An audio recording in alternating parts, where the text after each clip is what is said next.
Hello welcome. இன்றைக்கி அல்டிமேட்டான ஒரு சின்ன வெங்காய சட்னி எப்படி செய்யலான்னு பார்க்கலாமா?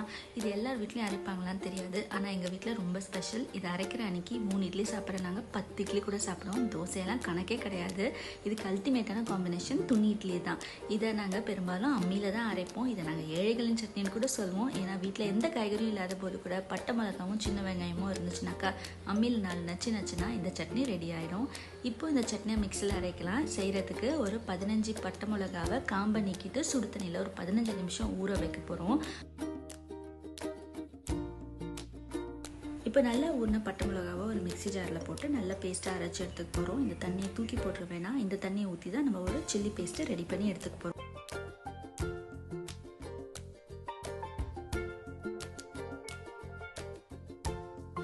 சில்லி பேஸ்ட்டை தனியாக எடுத்து வச்சுட்டு அதே ஜாரில் 15 பட்டை மிளகாக்கு 20லேருந்து 25 சின்ன வெங்காயத்தை தோல் நீக்கிட்டு வாஷ் பண்ணிவிட்டு அரைச்சி எடுத்துக்க போகிறோம். கண்டினியூஸாக அரைச்சோம் அப்படின்னாக்கா சின்ன வெங்காயம் ரொம்ப கசந்து போயிடும். கொஞ்சம் கொஞ்சமாக டிப் பண்ணிக்க போகிறோம். அம்மியாக இருக்கும்போது நச்சு எடுத்துக்கணும், கொஞ்சம் கொஞ்சமாக நச்சு எடுத்துக்கணும். இப்போ நல்லா அரைச்சதுக்கப்புறமா இருக்க சில்லி பேஸ்ட்டையும் இந்த சின்ன வெங்காயத்தையும் ஒன்றா மிக்ஸ் பண்ணி ஒரு ஃபாஸ்ட்டாக ஒரு டிப் பண்ணி எடுத்துட்டா நம்மளோட அட்டகாசமான சின்ன வெங்காயம் சட்னி ரெடி. இதே மிக்சி ஜார்லையோ இல்லை இதே அம்மிக்கல்லையோ எங்கள் அம்மா ஒரு தேங்காய் சட்னி அரைப்பாங்க. அது அல்டிமேட்டாக இருக்கும். அரைச்ச சட்னிக்கு தனியாக தாளிப்பு எதுவும் ரெடி பண்ணணும்னு அவசியமே கிடையாது. அந்த சட்னியில் நல்லெண்ணெயை ஊற்றி நல்ல சுடு துணி இட்லியோடு சாப்பிட்டோன்னா அட்டகாசமாக இருக்கும்.